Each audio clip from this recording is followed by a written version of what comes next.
हर हर महादेव दोस्तों। मेरा नाम आदित्य है, मैं दिल्ली से हूँ। ये मेरी पहली वीडियो है जो मैं आपसे शेयर कर रहा हूँ, जिसमें मैं आपको अपने ट्रैवल एक्सपीरियंस शेयर करूँगा। अभी रिसेंटली मैंने दिल्ली से केदारनाथ का ट्रिप प्लान किया था, तो मैं आपको दिल्ली से केदारनाथ कैसे जा सकते हो, बसेस का फेयर, डिस्टेंस, हर चीज़ इस वीडियो में आपको डिटेल में शेयर करता हूँ। आप दिल्ली से हैं तो आप हरिद्वार और ऋषिकेश के लिए आईएसबीटी कश्मीरी गेट से बस ले सकते हैं। आईएसबीटी कश्मीरी गेट से आपको ऑल टाइम ऋषिकेश हरिद्वार के लिए बस अवेलेबल रहेंगी। आप दिल्ली से डायरेक्ट हरिद्वार जाते हैं तो आपका पर पर्सन किराया 383 रुपीज़ लग सकता है सरकारी बसों में, और आप वही वॉल्वो या न्यूगो से जाते हो तो आपको 400 to 500 पर पर्सन देना पड़ सकता है। दैट्स नॉट टू मच, ठीक है। एंड अगर आप दिल्ली से डायरेक्ट ऋषिकेश जाते हो जो कि डिस्टेंस 442 किलोमीटर है, तो आपको 442 पर पर्सन गवर्नमेंट बसेस में एंड 500 to 700 आपको प्राइवेट बसेस में लग सकता है, ठीक है। आप हरिद्वार रुकते हैं तो आपको हरिद्वार में एक्सप्लोर करने के लिए बहुत सारी जगह मिलेंगी, जैसे कि हर की पौड़ी जो कि हरिद्वार से 2 किलोमीटर के डिस्टेंस पे है।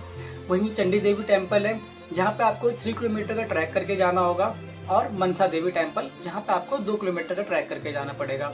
हरिद्वार से ऋषिकेश आप आ सकते हैं बाय बस, बाय टैक्सी, सब अवेलेबल है। बाय बस आते हैं तो आपका किराया 40 to 70 रुपीज़ इसी बीच होगा, और आप टैक्सी से आते हैं तो वही 100 रुपीज़ के आसपास हो सकता है। ऋषिकेश में एक्सप्लोर करने के लिए आप इनकेस आप ऋषिकेश स्टे करते हैं तो ऋषिकेश में एक्सप्लोर करने के लिए बहुत सारी जगह है, जैसे कि राम झूला, लक्ष्मण झूला, त्रिम्बकेश्वर टेम्पल, नीलकंठ महादेव। नीलकंठ महादेव थोड़ा ऋषिकेश से 30 किलोमीटर के डिस्टेंस पे है, बट और चीज़ें जो है वो 2 to 7 किलोमीटर के डिस्टेंस पे आप कवर कर सकते हैं। त्रिवेणी घाट वो जगह है जहाँ पे गंगा मैया की आरती होती है, और बहुत बड़ी आरती होती है वो बनारस के बाद। ऋषिकेश से लेकर डायरेक्ट सोनप्रयाग तक आप बस ले सकते हैं, जो कि आपको 4 to 9 AM तक अवेलेबल रहती है ऋषिकेश बस स्टैंड पे। ऋषिकेश में आप अगर बीच बीच में रुक के जाना चाहते हैं और चीज़ों को और एक्सप्लोर करना चाहते हैं तो आप ऋषिकेश से देवप्रयाग जाइए। देवप्रयाग में आपको भागीरथ और अलकनंदा का संगम देखने को मिलेगा, जो कि बहुत ही ज़्यादा खूबसूरत होता है। देवप्रयाग से आप रुद्रप्रयाग जाइए। ऋषिकेश से लेकर देवप्रयाग का डिस्टेंस जो है 70 किलोमीटर के आसपास होगा, और अगर आप कैब से जाते हैं तो आपको 3000 पर पर्सन देना पड़ सकता है। यही आप बस से जाते हैं तो आपको 2 to 300 पर पर्सन देना होगा। ऋषिकेश से लेकर सोनप्रयाग का आपका जो चार्ज होगा वो 500 पर पर्सन होगा। और सोनप्रयाग जाने से पहले आप और जगह एक्सप्लोर कर सकते हैं, जैसे कि गुप्त काशी, उत्तर काशी, जहाँ पे महादेव के और भी माता रानी के टेम्पल जो है वो प्रेजेंट है, यहाँ पे एक्सप्लोर कर सकते हैं। सोनप्रयाग पहुंचने के बाद आपको सोनप्रयाग के बाद कोई बसेस आगे नहीं जाती है। सोनप्रयाग से नॉर्मल टैक्सी जाती है, शेयरिंग टैक्सी, जो कि पर पर्सन 50 रुपीज़ किराया लेती है, जो कि सोनप्रयाग से गौरीकुंड तक आपको पहुंचाएगी। और सोनप्रयाग से गौरीकुंड जो है 5 किलोमीटर के डिस्टेंस पे।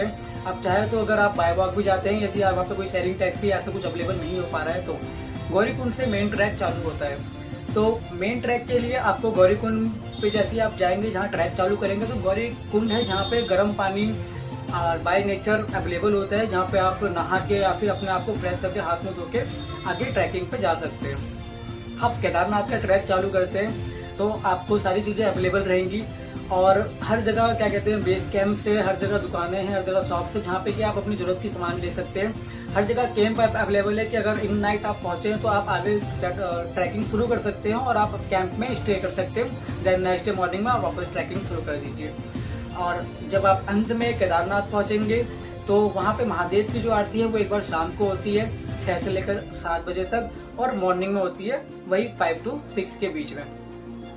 बट अगर आप केदारनाथ जा रहे हैं तो आप लोगों से हाथ जोड़ के विनती है कि आप जब हेल्दी फिट हो तभी जाए, क्योंकि 22 किलोमीटर का ट्रैक है वो। इससे पहले वाला जो ट्रैक था वो 17 किलोमीटर का था, बट वो ट्रैक अभी चेंज कर दिया गया है, वो 22 किलोमीटर हो गया है। और ये जो ट्रैक है ये काफ़ी ज़्यादा डिफिकल्ट है पहले वाले से। तो आप जा रहे हैं तो जब आप हेल्दी फिट हो तभी जाइए। और वहाँ पे जो बेसिकली अभी जो कंडीशन चल रही है, बहुत क्राउड है, बहुत रश है, तो वहाँ पे घोड़े खच्चरों का बहुत ज़्यादा ही बुरे तरीके से ट्रीट किया जाता है। आप हेल्दी फिट है तभी जाइए, नहीं तो आप हेलीकॉप्टर से बुकिंग करिए, जो कि 4500 या 5000 आपसे पर पर्सन चार्ज करेगा, और आपको इजीली मंदिर के नियर बाय छोड़ देगा जहाँ पे हेलीपैड बना हुआ है। Okay, that's the all video, और हर हर महादेव।